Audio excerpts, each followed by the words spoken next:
Memo ప్రకారం ఇల్లీగలే కదా.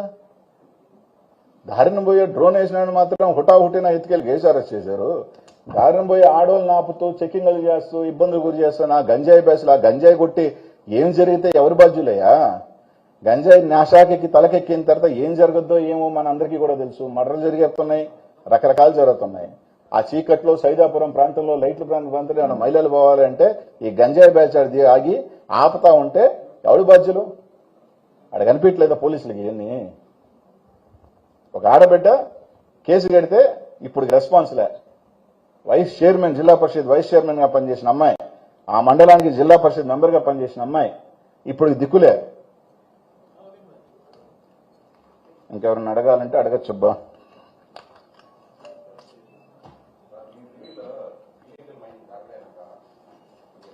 మా హయాంలో కాబట్టే కదా 257 కోట్లు ఫైన్ వేసాం. ఇల్లీగల్ జరిగింది కాబట్టే కదా ఫైన్ వేసాం. ఇల్లీగల్ జరిగితే ఏం చేస్తారు? మైనింగ్ యాక్ట్ ప్రకారం ఫైన్లు వేస్తారు. ఫైన్లు వేశారుగా. 257 కోట్లు ఫైన్ ట్రాన్సిషన్లోనే జరిగింది. ఇంకేం కావాలా?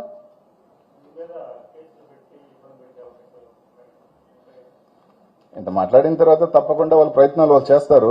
రకరకాలు చేసి అన్నీ చేసి వాళ్ళు వాడుతూ ఉంటారు, వీళ్ళు వాడుతూ ఉంటారు, వాళ్ళు వాడుతూ ఉంటారు. లోడితే లోడుకుని డబ్బా. నేనేమి ఈ భారతదేశంలో కేజ్రీవాల్, చంద్రబాబు నాయుడు, జగన్మోహన్ రెడ్డి, అమిత్ షా, జయలలిత వీళ్ళందరికన్నా అతీతుడిని పెద్దోడిని కాదు కదా. అర్థమేంటది? కాబట్టి నాకేమి ఇబ్బందిలే. నేను చేసేది రైట్ ఆర్ రాంగా. నేను ఈరోజు 10 మంది బాగుండాలని కోరుకున్నా. 10 మందికి అది తప్ప ఒప్ప నాకు తెలియదు. 10 మంది అవకాశాలు ఉన్నప్పుడు 10 మంది సంతోషంగా ₹4 సంపాదించాలని కోరుకున్నా. దానికోసమే ఈరోజు కొట్లాడుతున్నా. వాళ్ళు ఏదో కేసు కడతారు, నా మీద ఇది పెడతారు. బంగారంగా కట్టినప్పుడు చాలా మంది ఈరోజు చాలా మంది సిండికేట్లో తిరుగుతున్న చాలా మంది చాలా అకౌంట్లు బయటకు వస్తాయి. చాలా ట్రాన్సాక్షన్స్ బయటకు రావచ్చు. అందరూ అతిథులు కాదు.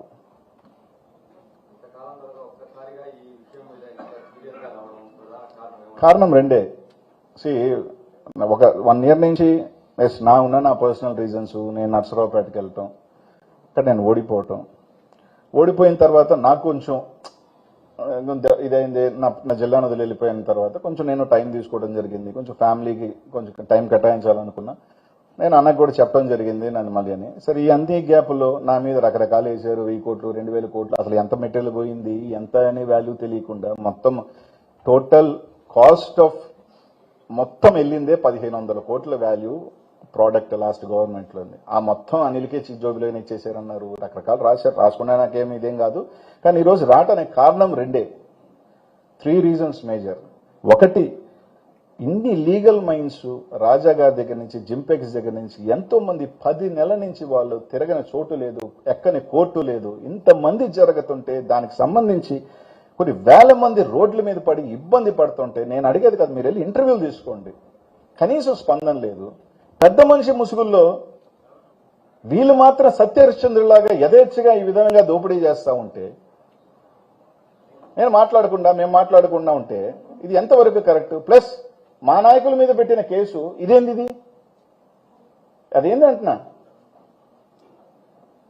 మీరు ఓపెన్ చేసిన మైన్లు ఎవరి? ఫైన్లు ఉన్న మైన్లు ఓపెన్ చేశారు.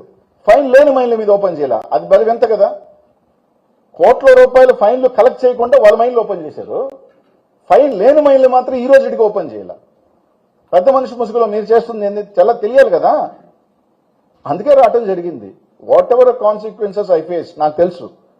నా మీద చాలా గట్టిగా వస్తారని కూడా తెలుసు. రెడీ. ఒక పిచ్కి వచ్చాను అంటే రెడీ. నా మీద 1000 కోట్లు ఉన్నారు. దాని మీద కూడా ఈ రోజు కాదు 1 వీక్లోనే వస్తా. అంటే నాకు 1000 కోట్లు, 2000 కోట్లు, 3000 కోట్లు ఆడ కోట్లకు ఉన్నాడు, చెన్నైలో కోట్లు, దాని మీద కూడా 1 వీక్లో వస్తా. దాని మీద కూడా మొత్తం నాకెంత ఉంది, నా చిట్టి ఏంది, నాదేంది, నా చిట్టీలు కొంతమంది చెప్తుంటారు నీ చిట్టీలు బయటపడతావు, నీ ఆస్తులు ఏడున్నాయి, నీ ఆస్తులు ఇక్కడ ఉన్నాయి, నీ ఆస్తులు అక్కడ ఉన్నాయని. మొత్తం నా ఆస్తుల వివరంతో 1 వీక్లో. అంటే ఈ రోజు దాన్ని పెడితే బాగోదు కాబట్టి నెక్స్ట్ వీక్ ఇస్తా. అధికారంలో వాళ్ళు ఉన్నారు, మొత్తం అది కూడా చెప్తా వివరణగా. ఏం ఇబ్బందిలే. అనిల్ అనేవాడు భయపడ్డబ్బా. ఎందుకంటే నేను ఒక్కటి చెప్తా, ఇక్కడున్న వాళ్ళందరికీ తెలుసు మీ గుండెల మీదకి క్రికెట్ బెట్టింగ్ అనేది నేను చేశానా లేదా అనేది. కానీ ఆ నిందని ఇంకా భరిస్తున్నా నేను, అది చచ్చేదాకా నాకు పోదది. ఎవరి పాపాన్ని నేను భరిస్తున్నానో మీ అందరికీ కూడా తెలుసు. కింద కామెంట్లు ఎట్లా అంత నీచమైన కామెంట్లు పెడుతున్నా కూడా రైట్, ఓకే, నేను ఎక్కడ ఈ రోజు కూడా నేను మాట్లాడలా. ఎందుకంటే ఆ మడ్డు నా మీద పూశారు. నేను అందరినీ ప్లీజ్ చేయలేను, అందరికీ ఇది నేను ఒప్పించలేను, అందరూ నమ్మాల్సిన బాధ్యత కూడా ఎవరికి అవసరం లేదు. నా అనుకున్న వాళ్ళు నమ్ముతారు, నా కాదనుకున్న వాళ్ళు వ్యతిరేకిస్తారని కాదు. కానీ అది చచ్చేదాకా నేను చేయని పాపం, అట్లాంటి నీచమైన దరిద్రాన్ని నేను మోసుకుంటున్నా. అంతకన్నా ఏం కాదు కదా, ఇంతకన్నా నేను నిందపోసేది ఏం లేదు కదా. దాంట్లో రాజకీయాల్లోకి వచ్చిన తర్వాత 1000 కోట్లు 2000 కోట్లు 3000 కోట్లు ఉన్నాయంటే అనుకుంటే నేను అందరికీ ఒప్పించాల్సిన అవసరం లేదు కదా. నా పరిస్థితి ఇది, నా పరిస్థితి అది అని చెప్పాల్సిన అవసరం నాకు లేదు, నేను చెప్పాల్సిన బాధ్యత నాకు లేదు. కానీ ఎంక్వైరీ చేసుకుంటే నా ఆస్తులు అని చేస్తే అది కూడా చెప్తాను, దాని మీద చేసుకోకపోతే చేసుకో 100%. వచ్చిన తర్వాత వెనక్కిపోవటం అనేది ఉండదు. రావటం కొంచెం లేట్ అనే కానీ వచ్చాను అంటే మాత్రం స్పీడ్గానే ఉంటా.